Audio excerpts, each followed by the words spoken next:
Pour le groupe socialiste, démocrate, radical et citoyen, Monsieur Paulet, vous avez la parole pour 7 minutes. Madame la maire, chers collègues, vous connaissez ces cartes météo rouge écarlate qu'on nous présentait il y a quelques années comme un scénario catastrophe à venir. Eh bien, force est de constater que cette France de 2050 n'a pas attendu et se dessine dès 2026. Après 8 jours de chaleurs intenses et inédites dans leur durée, et à ce moment de l'année, cela va un peu mieux, et pourtant nous devons collectivement nous préparer au prochain épisode. C'est indéniable, le changement climatique est là, alors même que nous espérions que notre région serait épargnée, que nous connaissons déjà le climat toulousain, et nous connaîtrons bientôt celui du centre de la péninsule ibérique. Alors, nos conceptions d'aménagement, parfois très anciennes, à l'image de l'artificialisation des sols ou de la part des déplacements individuels, doivent évoluer pour que nos villes, pour que notre ville demeure vivable pour nous comme pour nos enfants. Nous avons fait face, vous l'avez plusieurs fois dit au cours de la semaine dernière, Madame la maire, nos services publics se sont adaptés au mieux. Certains de nos bâtiments sont plus résistants que d'autres où il a fallu fermer, à l'image de certaines écoles ou crèches, où les conditions d'accueil n'auraient pas été supportables pour les enfants comme pour les agentes et agents. Nous en profitons également pour saluer et remercier leur engagement, comme nous saluons l'implication des collègues élus, et notamment Cyril Morel, qui a porté notre plan communal de sauvegarde. Nous saluons enfin les décisions pragmatiques qui ont été prises, comme le report de la grande braderie à cette semaine, mercredi précisément. Mais par-delà cet épisode, l'urgence climatique nous impose de poursuivre notre stratégie et nos efforts de décarbonation et d'atténuation. Cette urgence climatique nous impose aussi de nous adapter pour le long terme, plus vite encore et plus fort. Cet épisode nous rappelle que la bifurcation écologique face à l'urgence climatique est le corollaire des objectifs de justice sociale qui guident l'action de nos municipalités depuis presque 50 ans.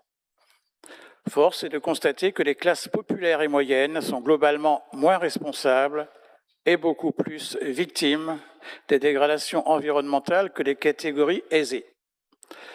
Alors oui, nous devons lutter contre ces inégalités. Pour cela, nous devons massivement développer les services collectifs essentiels, logement, mobilité et alimentation saine, pour mettre fin à l'insécurité de l'existence et réparer la planète. Et il faudra questionner la contribution des plus gros émetteurs. Investir, c'est précisément ce que nous faisons, et ce, malgré les contraintes budgétaires induites par les crises successives et les ponctions de l'État dans son propre défi de redressement des comptes publics qu'il a lui-même laissé filer. Nous portons une attention particulière à la question du logement et du confort d'usage, et particulièrement de celui de nos concitoyennes et concitoyens les plus modestes. Au travers de ces programmes locaux de l'habitat et des efforts de rénovation urbaine, notre collectivité s'y investit tout particulièrement et nous attendons beaucoup du 3e programme de renouvellement urbain, l'ANRU 3. En revanche, la confirmation d'un nouveau recul du gouvernement sur la rénovation des locations passoires thermiques, et ce en pleine canicule, interpelle quand certains doivent aller dormir à la cave avec leurs enfants pour échapper aux nuits tropicales qui se multiplient. Nous voyons que les crises se superposent. Elles sont financières, géopolitiques ou sanitaires. Elles ne doivent pas nous empêcher, ici, de garder le cap de la nécessaire bifurcation écologique. Malgré des discours parfois contradictoires, nous enjoignons de donner du temps au temps pour s'adapter lorsque le lendemain, ils nous disent que la rénovation de tel ou tel équipement public ne va pas assez vite. À celles et ceux qui n'ont visiblement toujours pas saisi l'urgence de la situation, nous répondons que non. La découverture de la Vilaine, ce n'est pas juste pour faire beau. Dans nos centres-villes très minérales, cette action est une brique supplémentaire, historique même, d'un aménagement qui a vocation à casser l'îlot de chaleur qui existe à cet endroit. Les riverains, habitants ou professionnels nous le disent. Après quelques mois de travaux, leur cadre de vie a changé et la fraîcheur se fait déjà sentir. Nous répondons que non, la guérilla savamment organisée par la droite et l'extrême droite pour déréguler Et supprimer les cadres nationaux chargés de faire avancer la bifurcation écologique n'est pas à la hauteur de ce que nous subissons. Notre collègue Gaël Rougier le rappelait à l'instant, Agence nationale de l'habitat, ADEME, Fonds vert, MaPrimeRénov', politique de zéro artificialisation nette, autant de cibles qui font l'objet de propositions de loi ou d'amendements pour leur suppression, quand on ne taille pas à la serpe dans leurs moyens.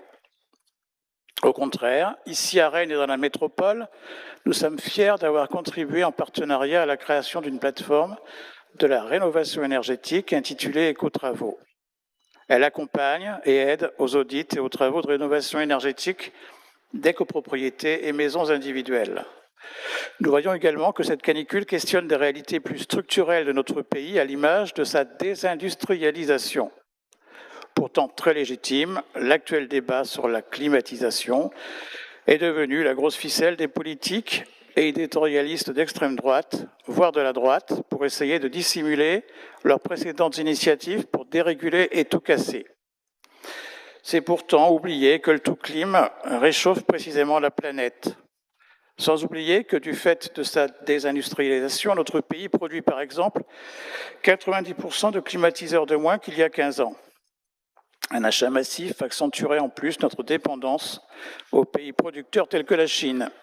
Un comble pour celles et ceux qui nous vendent du souverainisme, lui, bon marché.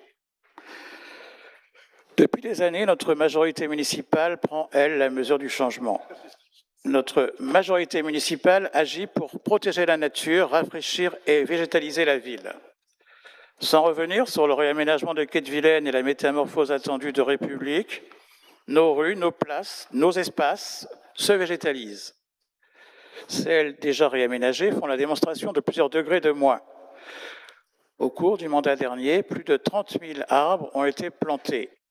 Nous nous sommes engagés à ce que 400 000 le soient sur l'ensemble du territoire métropolitain d'ici 10 ans. Nous réaménageons les dalles, comme celle du Gros Chêne, qui va devenir un mail végétalisé, et tout prochainement celle du Colombier, avec des espaces de détente ombragés. Notre majorité municipale agit pour nos enfants dans un effort inédit pour rénover ces écoles.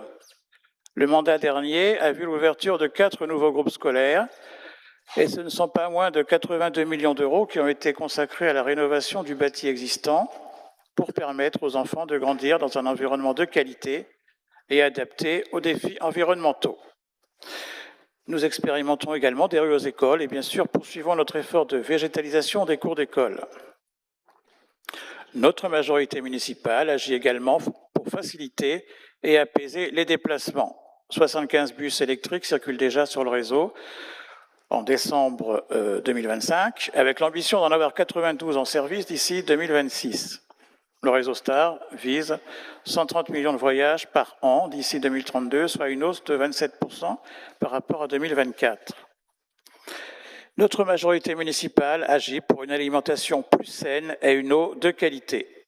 Nous continuons de faire progresser la part des produits bio, locaux et végétaux dans les assiettes des enfants. De même que ce soir, nous aborderons l'expérimentation d'une carte alimentation durable dont l'objectif est de réduire les inégalités sociales en favorisant un meilleur accès à une alimentation saine et durable. Nous tenons bon sur notre objectif d'une meilleure eau pour toutes et tous, notamment au travers du projet de Sage-Vilaine et ses objectifs de réduction d'herbicides et pesticides dans nos cultures. Face à l'urgence climatique, notre cap est clair. Il a été adopté largement au sein de nos instances métropolitaines l'année dernière, au travers de notre plan climat-air-énergie territorial. Il s'appuie à la fois sur un engagement de plus de 25 ans de l'ensemble de notre territoire et mieux encore, aujourd'hui, sur l'engagement de nombreuses organisations, associations, entreprises et initiatives citoyennes. Pour conclure, permettez-moi de reprendre le mantra de ce document majeur pour les transformations écologiques et sociales de notre territoire. Soyons fiers de ce que nous avons réalisé jusqu'à présent et déterminés dans ce que nous ferons à l'avenir, avec la responsabilité et la lucidité d'accélérer, évidemment. Je vous remercie.